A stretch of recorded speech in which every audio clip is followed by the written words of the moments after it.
pag ako umupo, pag ako nanalo, ito yung mga gagawin ko.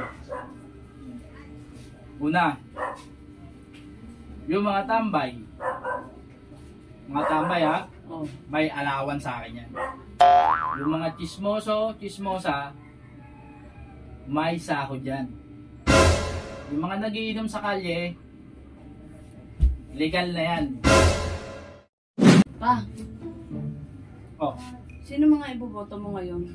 Malapit na barangay election na. Naku, pare-parehas lang yan. Sino yung boto mo yung pag-upo niyan, wala rin mangyayari. Ano ba? Ito lang mangyayari. Pare-parehas nga lang yung mga politiko na yan. Nangangako sa una. Tapos pag nakaupo na, yung mga pangako na pinangako, wala na, pako na. Tapos, sino ba yung politiko na nangako na yung bigas daw magiging 20 pesos? Ano nangyari? Wala, di ba? Ang nangyari, plus 20 pala. Ang nangyari sa bigas. Gana na bigas ngayon, mga 60 plus na, di ba? Pag ako umupo, pag ako nanalo, ito yung mga gagawin ko. Una, yung mga tambay ha, may alawan sa akin yan. Oh my God! Alawan sa akin! Wow! Tambay sila tapos may allowance. Kasi wala rin naman nangyayari. Tapos, yung mga chismoso, chismosa, may sahod yan. Oh, hell Si no! chismosa? Nakikiusyoso, may sahod. Kasi, alam mo bakit? Para silang mga reporter yan. Reporter? Oo, kasi, diba, may na-chismis dito, may nasagap na chismis. Mapaparating dun sa kabilang bayan. Parang tagapagbalita na yan. Kaya may sahod yan. Ano ba yung plataforma mo? Yung tambay may sahod, yung chismosa may sahod din. Oo. Tapos, yung mga nagiinom sa kalye, legal na yan. Pwede mag-inom sa kalye. Okay lang yan. Alam mo bakit? Para yung mga nadaan, mabibigyan ng tagay. Para everybody happy. Yung sinasabi ko, para yung syudad natin, happy-happy lang. Walang problema. Ganun ang gagawin mo? Oo. Huwag ka nang tumakbo. Pag sinahuran may mga tambay, magiging maraming tambay sa mundo. Sa tambay pa lang, panalo na ako. Ang daming tambay, di ba? Ang daming tambay. Tapos pati yung mga marites, may sahod na rin.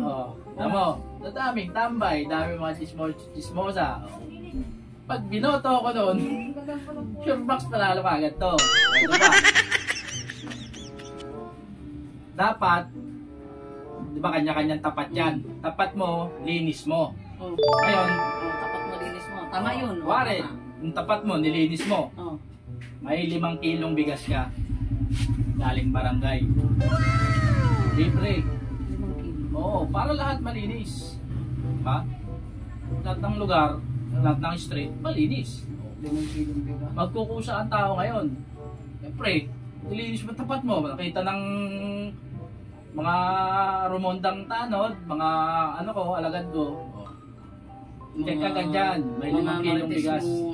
Oo. Oh, yes, Daddy! 5 kilong bigas. Kaiba ka rin tumakbo. Tapos, ano pa? Tatapos mo. Tapos, ospital naman, libre ang pa-ospital. Mga mahihirap, libre yan. Kahit anong sakit, libre. Mga gamot, libre. Mga maoy, may penalty yan. Oh, no! Ano ang penalty nila?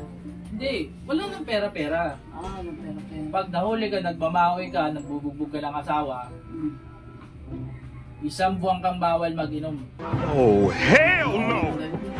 Baga, sa bahay ka lang, bawal ka lumabas.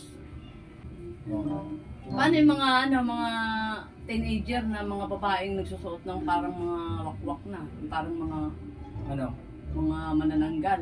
Okay lang yon, kasi passion nila yun eh. Wala tayong magagawa doon. Di ba nga? Okay nga yun. Pabor yun sa amin. Sa inyo mga lalaki, paano naman kaming mga babae at mga magulang? okay lang yun. Eh, passion nila yun eh. Hindi ka naman pwede magdikta kung anong susuotin nila eh. Mahilig ka talaga. Mahilig ko talaga. Mahilig ka sa sexy. Hindi natin pwede pakailaman yun kasi ano nila yun. Rights nila yun, passion nila yun. Ano bang tatakbuhin mo ngayong barangay election? SK chairman.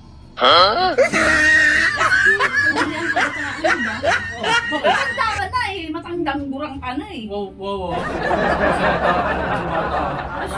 Baka susunod taon eh, ugod-ugod ka na, nag-aakay ka pa ng mga tambay dyan. Okay lang, basta may ginagawa. Hindi ka na bagay doon kasi matanda ka na, matandang gurang ka na. Sunod taon. Alam mo lang, bagay ako dun. Asus! Sangguniang kabataan. Kang ano,